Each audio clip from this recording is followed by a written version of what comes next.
الحمد للہ وکفى وسلام علی عباده الذین اصطفى اما بعد فاعوذ باللہ من الشیطان الرجیم بسم اللہ الرحمن الرحیم یا ایہا الذین آمنوا کتب علیکم الصیام کما کتب علی الذین من قبلکم لعلکم تتقون۔ صدق اللہ العلی العظیم۔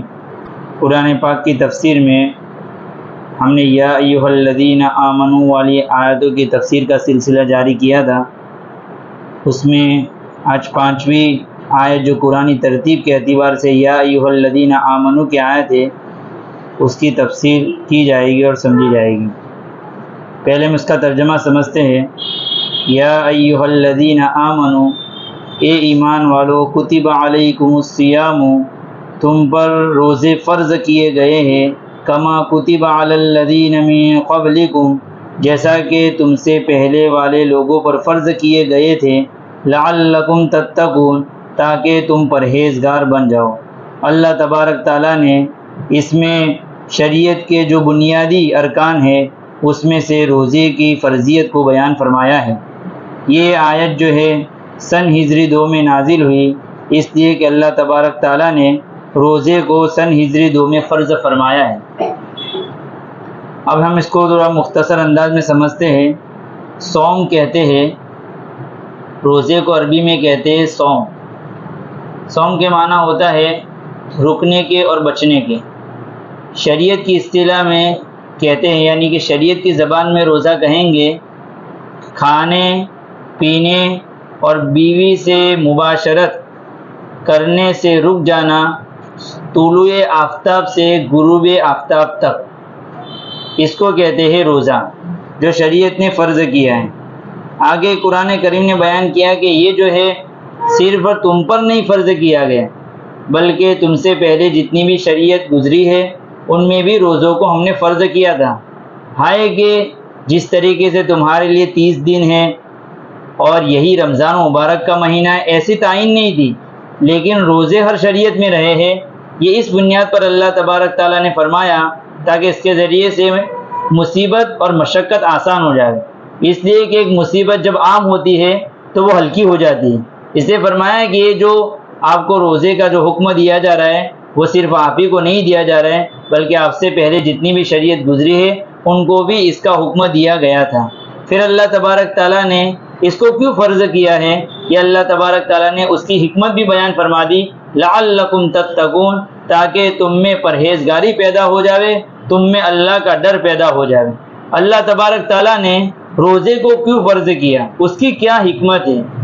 اس کی بہت ساری حکمتیں علماء نے بیان فرمائی ہیں، اور اس کی حکمت جو اصلی حقیقی حکمت ہے وہ تو اللہ ہی جانتا ہے، لیکن کچھ حکمتیں میں آپ کے سامنے بیان کرتا ہوں۔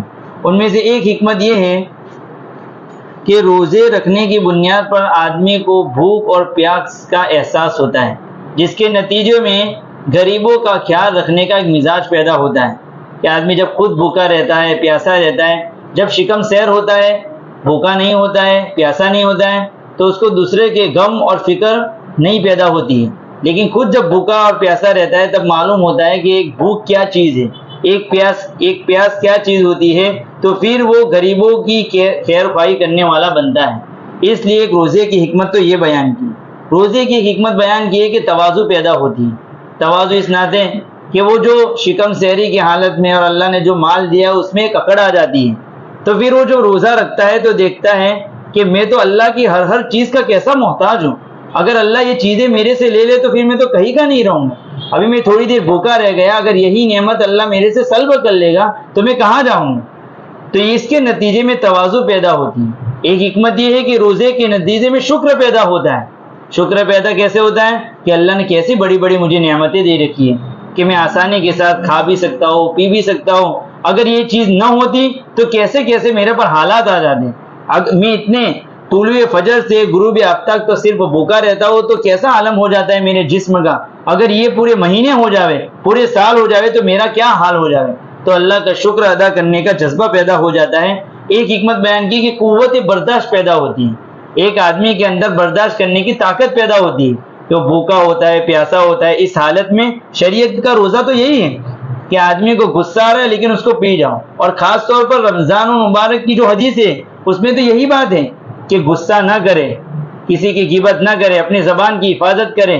اور روزے کی حالت میں عام طور افطاری کے وقت ایک آدمی کے اندر جو ایک جھگڑنے کا اور ایک جو جذبہ پیدا ہوا ہوتا ہے، شریعت نے ایسی حدیثیں بھی بیان کر دی کہ اس وقت صبر کرنے پر اللہ بڑا اجر عطا فرمائے گا.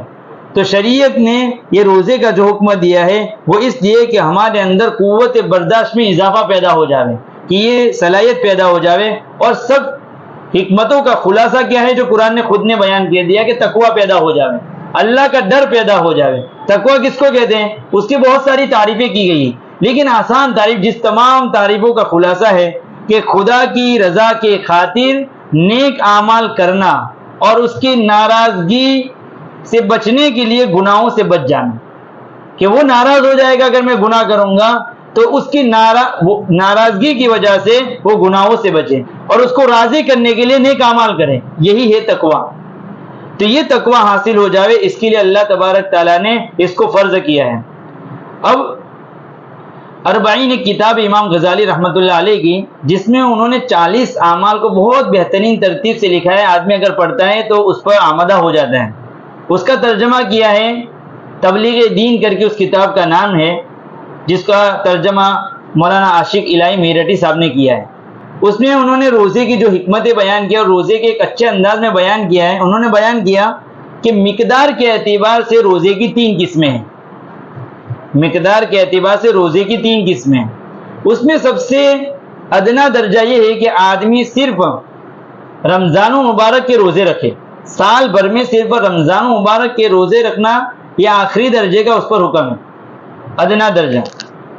دوسرے نمبر کا درجہ یہ ہے، بلکہ یہ کہو کہ تیسرے نمبر سب سے اعلیٰ درجہ یہ ہے کہ آدمی صوم داؤدی رکھے. صوم داؤدی کس کو کہیں گے؟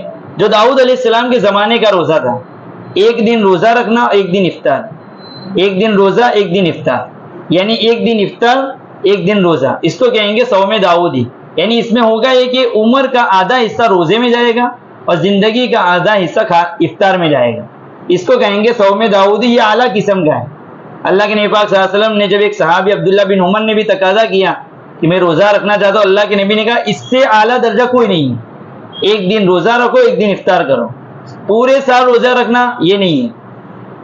پھر تیسرا درجہ جو متوسط درجہ ہے وہ یہ ہے جمعرات اور پیر کے دن کا روزہ رکھنا. یہ کیوں متوسط ہے؟ اس لیے کہ اس طریقے سے اگر روزانہ روزہ رکھے گا، پیر کا اور جمعرات کا روزہ رکھے گا، تو زندگی کا تہائی حصہ روزے میں نکلے گا. اس لیے کہ اس طریقے سے ہم مہینے گنیں گے تو 4 مہینے اور 5 دن 4 مہینے اور 5 دن جو ہے وہ ہمارے روزوں میں شمار ہو جائیں گے. تو سال کا تہائی حصہ ہمارا گزر جائے گا روزوں میں. تو اس اعتبار سے زندگی کا تہائی حصہ روزے میں گزرے گا. تو یہ متوسط درجہ ہے، اس کے نیچے کوئی درجہ نہیں. اس لیے آدمی کو کوشش کرنا چاہیے. ہمارے نبی اکرم صلی اللہ علیہ وسلم نے بھی اس کا اہتمام کیا کہ بھی پیر کا روزہ ہے، جمعرات کو آہستہ آہستہ آدمی پہلے جمعرات کا رکھیں، پھر پیر جمعرات کا رکھیں. اور اس زمانے میں تو ایسے روزے رکھنے کی ضرورت ہے، اس لیے کہ ہماری خواہشات بہت ابھر کر سامنے آتی ہیں، جس کے نتیجے میں بڑے بڑے گناہ ہو جاتے ہیں. ہمارے آنکھوں پر کنٹرول کرنا مشکل ہو جاتا ہے. آدمی جب روزہ رکھتا ہے تو اپنے نفس پر وہ قابو کر سکتا ہے، اپنے نفس پر وہ حکمرانی کر سکتا ہے.